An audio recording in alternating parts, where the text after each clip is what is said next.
I'm going to talk about my favorite Home Assistant coordinators. But first, let's talk about Home Assistant itself. Home Assistant is an open source platform that allows you to build a powerful smart home by unifying devices from thousands of brands under one app and one dashboard. With Home Assistant, you can create automations that react and make your smart home work for you.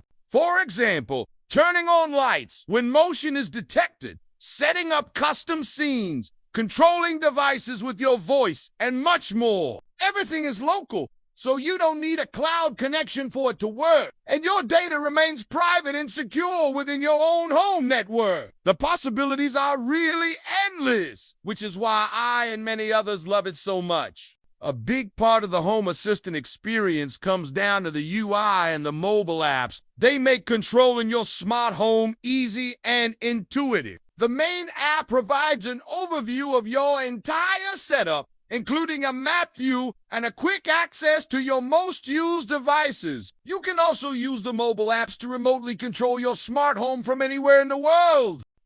These apps also have a feature called Presence, which automatically updates your status in a Home Assistant based on whether or not you're at home. This can be used to trigger automations that only need to run when you're away, such as turning off all the lights when you leave your house. Home Assistant is supported by a huge community of developers and users who constantly push its capabilities and solve problems together. So there's always something new to discover and learn. Now, what is a Home Assistant coordinator and what should you look for in one? A coordinator is basically the device that connects to your smart home protocols such as Zigbee, Z-Wave, Thread, or Matter. When choosing a coordinator, you need to take into account a few things. First, what protocols do you need? Not all coordinators support the same protocols. Some only support Zigbee, while others support Zigbee, Z-Wave, and Thread or Matter. Second, will you use the built-in ZHA or Zigbee home automation,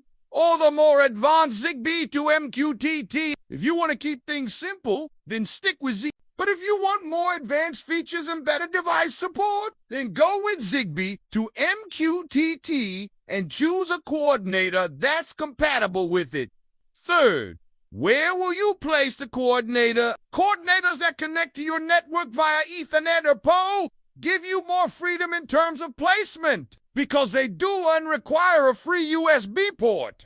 If you opt for USB dongles, you can still benefit from extension cables. Fourth, does it have an antenna? External antennas generally provide better range than internal ones. Fifth, what chipset does it use? Modern chipsets like the Silicon Labs, EFR, 32MG, 2122, or the Texas Instruments, CC265 to POP7 offer better performance and range than older ones. With that said, here are my top picks for the best Home Assistant coordinator. The Home Assistant SkyConnect is the official coordinator made by Home Assistant. It is the safest bet for the future, as it will support Zigbee and Thread Matter out of the box. It's a bit pricey at $150, but it's worth the investment if you plan to use it. If you're looking for a more budget-friendly option that's still packed with features, check out the Sonoff Zigbee 3.0 USB dongle. Plus, it's less than half the price of the Sky. The regular P version has an external antenna, and both versions can be used with ZHA or Zigbee to MQ. If you want to take your smart home to the next level, I recommend going with a network-connected coordinator, like the TubeSB coordinators. They are among the best-performing coordinators out there, and they come in both PoE and non-PoE versions, so you can choose the one that suits your needs. They also support both Zigbee and Z-Wave, so you can mix and match devices from different ecosystems. Another great option is the Smite SLZ-B06, SLZ-B06P7. It's a very flexible coordinator that can connect to your home network via USB, Wi-Fi, or PoE. It's got a powerful chipset, and it supports both Zigbee and Thread Matter out of the box. If you need a dedicated Z-Wave stick, I recommend either the Zooz 800 series Z-Wave long-range Ester stick or the EO7. Both are great options. It will give you reliable control over your Z-Wave network. Just make sure to buy the correct regional frequency. So that wraps up my list of the best Home Assistant coordinators. Hope it was helpful. If you have any questions or comments, please drop them down below and I'll catch you in the next one.